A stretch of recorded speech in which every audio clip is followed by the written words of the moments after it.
Well, unfortunately, as Kansas City is in a place right now where it is trending towards a record year of homicides that could end up matching 2020. None of us want it to happen. We know, of course, this law enforcement community in Kansas City is down 300 plus cops. That's never going to help the situation. We know that it is impossible to recruit right now, not just in Kansas City, but over in Overland Park. Even their former police chief, Frank Donchez, who resigned last week. He got into a disagreement with a resident, and part of what he was saying was that it was hard to recruit. I mean, if it's hard to recruit in Overland Park, it's hard to recruit everywhere right now. That being said, the job does have to be done, and, we want to see if the leaders in charge are able to try to make that happen. So yesterday I was talking about the story I read. I read it first on Tony's Kansas City, then I saw it and read through the piece in the Northeast News, and it quoted the police chief of Kansas City, Missouri, Stacey, who joins us now on KCMO, as suggesting that there's going to be a violent crime plan that is going to come out at the beginning of the year, and that the beginning of the year is going to be a reset for this plan. So I wondered about the timeline. I wondered about why it would take that long. And the police chief, kind enough to join us here for a few minutes on KCMO. Thank you so much, Chief. We appreciate it. What is this plan, and why does this plan ultimately going to take another 3.5 months to roll out? Well, hey, good morning, Pete, and thank you very much for the undeserved rant yesterday. I'm glad that you're giving me the opportunity to have a conversation about it. So that was taken out of context. It was involving a lot of different things that we are implementing at the beginning of the year, and a little bit of that reset conversation was the new shift we are bringing to KCPD for our patrol. So that is a little bit of a reset. To say that we're not doing anything about violent crime until the written plan comes out is completely not true. I've been out talking to Kansas Cityans in all different places about what KCPD is doing about violent crime. This is just going to be a written plan that memorializes it, but there will be some new things to it. One is focused deterrence. That is where you maximize law enforcement efforts, where you apply interventions and social services to individuals who are involved in violent crime or have high recidivism. And then when that alternate path is not taken, that's when enforcement action is implemented.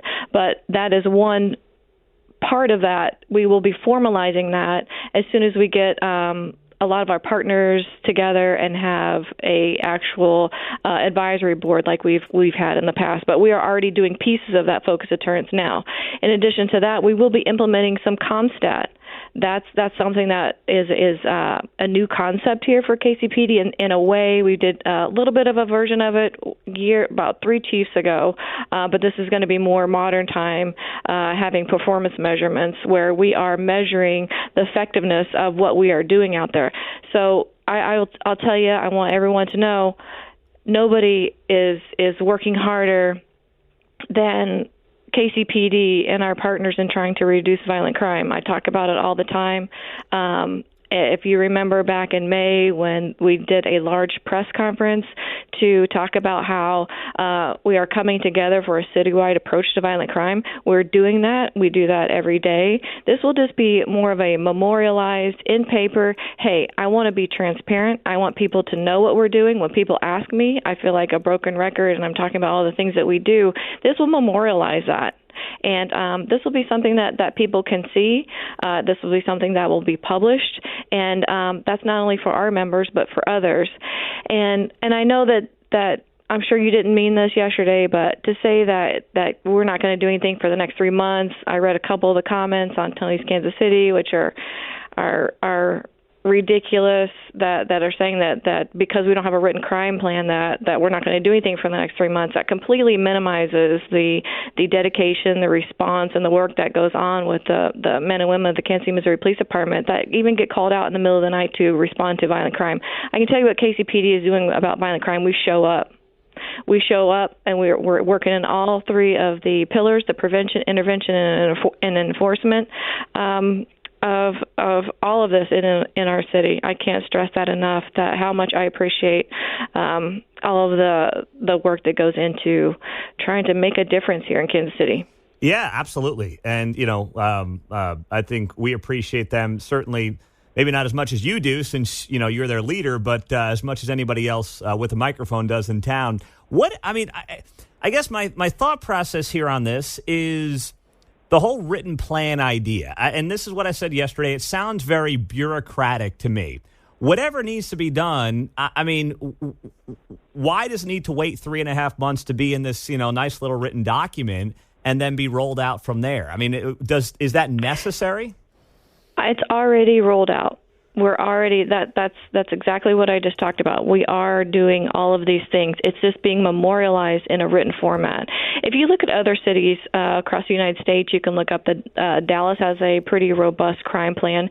It's something to show people that this is what your police department in written form is doing in regard to violent crime, and instead of just like me being somewhat of a mouthpiece for it, for lack of a better words.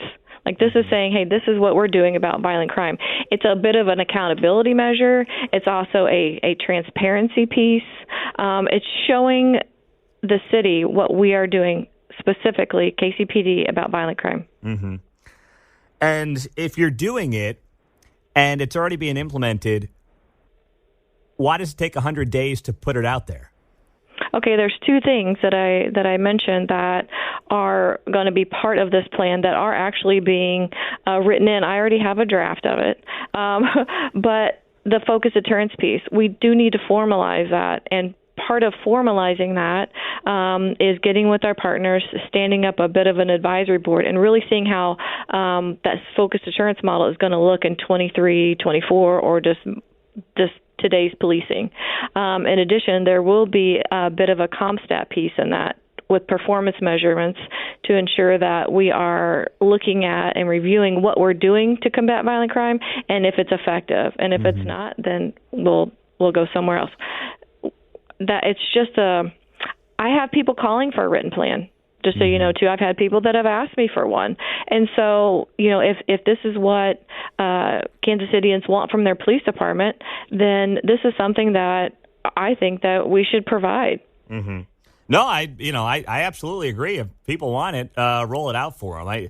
So let me ask you then, when you go through the process, like of applying and you're one of the finalists and then you end up getting the job, did the police Board of Commissioners, did they ask you for like a written plan like this? Is that part of the interview process? I did provide a written plan, yes. Okay. And there was a violent crime plan piece of that. Mm-hmm. And then how much of your ideal plan was Stacey Graves able to implement in this plan that is currently in place? All of it. Oh, so this plan this plan is really your plan. You haven't really had to tweak it much. So no, that's not true. Let me rephrase that. Coming into this position, if I would have came in like, hey, this is Stacey Graves' violent crime plan, it can't be Stacey Graves' violent crime plan. It can't be KCPD's wholeheartedly we are the solution to violent crime. I think everybody, if they don't know, in this city knows we need collaboration and a citywide approach to violent crime. If the police department were the end-all, be-all with violent crime, or specifically homicides, we would have solved that already. This is a societal issue. We have a culture of violence. This is something that needs to be dismantled on multiple different levels, which is why I'm sure you've heard me talk about our partnership with Partners for Peace under the mayor's office, where that is an umbrella that houses a lot of social service agencies. You got to have all of these different pieces, all of these different groups and people and people's moms in homes talking about violent crime. It has got to be a citywide approach to violent crime if we really want to make an impact. It can't be a KCPD. Here's our violent crime that we're going to tell you. We're going to come in your neighborhood and tell you what you need to do to stop violent crime.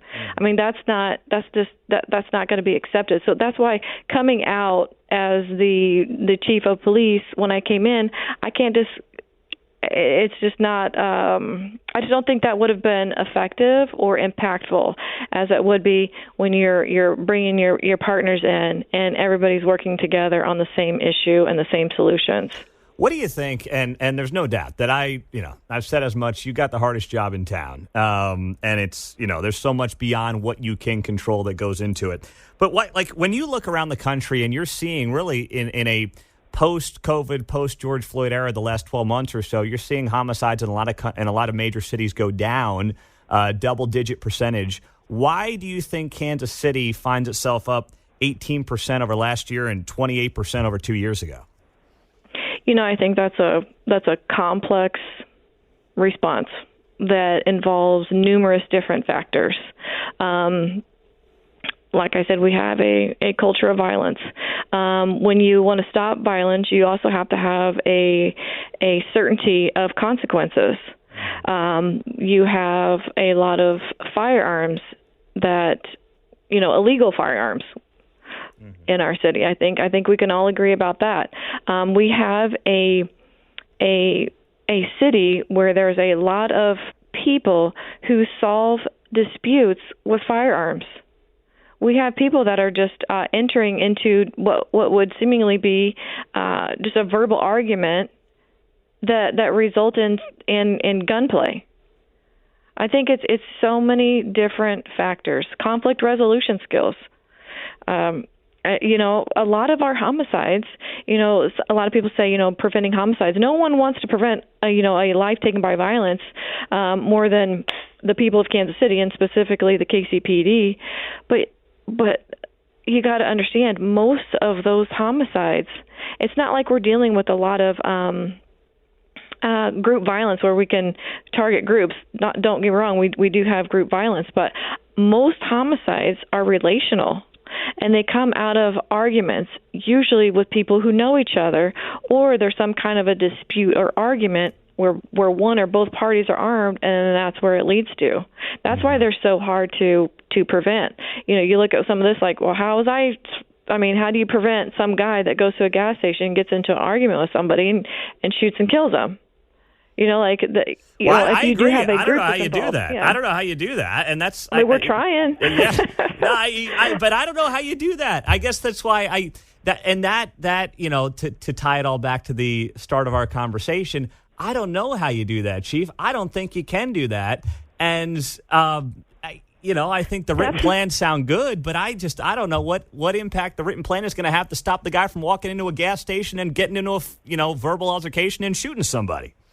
Right. So that's where we work with. That's why that's a whole citywide approach. And I keep saying that citywide approach is because we've got to engage our partners that are engaged in other people throughout our city with either going out and providing conflict resolution skills. Our youth, we need to make sure that we're being those violence interrupters when we see some of these group violence with our juveniles, which we have that here in Kansas City, or even looking at people who are committing crimes, who are escalating. I mean, all of these different pieces and factors is how we're trying to get into different spaces where we can interrupt violence.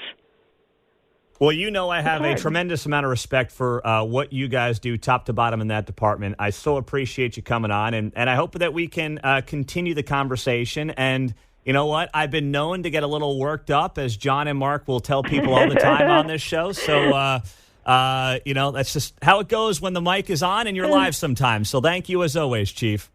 For sure. All right, you have a great day. And hey, remember, I wasn't even chief for 24 hours when I came on your show. That is true. That is true. Yes, and I've been on here more than any other show, I do think. So I just wanted to dispute what you said yesterday. But hey, you know what? I understand a live mic, and I always appreciate the opportunity to have a lively conversation and the opportunity to also respond and give the perspective from my seat. Well, so thank you for that. You bet. Thank you so much, Chief. That is Stacey Graves on KCMO, and you know what? The door is always open.